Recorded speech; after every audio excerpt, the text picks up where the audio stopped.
بسم اللہ الرحمن الرحیم۔ السلام علیکم ورحمۃ اللہ وبرکاتہ۔ یوں تو 5 نماز پڑھنے کی بہت تاکید کی گئی ہے۔ قرآن پاک میں بار بار نماز پڑھنے کا حکم دیا گیا ہے، لیکن 2 نمازیں فجر اور عصر پر زور کیوں دیا گیا ہے؟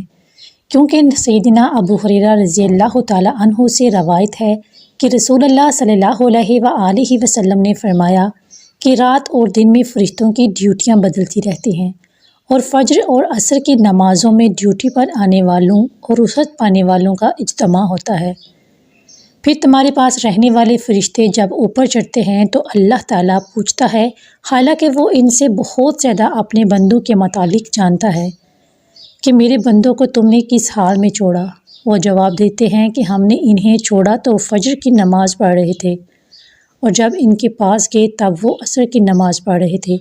صحیح بخاری کی یہ حدیث پاک ہے۔ یہاں سے ثابت ہوتا ہے جب فرشتوں کی ڈیوٹی بدلتی ہے تو فجر کے وقت اور عصر کے وقت بدلتی ہے، تو ان دونوں حالتوں میں، ان دونوں وقتوں میں بندے کو دیکھتے ہیں کہ وہ اللہ کے حضور جھکا ہے، نماز پڑھ رہا ہے، تو وہ اللہ کو اس بات کی شہادت دیتے ہیں۔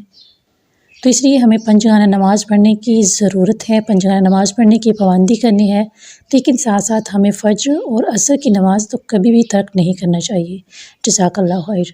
امید کرتی ہوں آپ کو ویڈیو اچھی لگی ہوگی۔ اسی طرح کی ویڈیو کے لیے میرے چینل کو ضرور سبسکرائب کریں۔ جزاک اللہ۔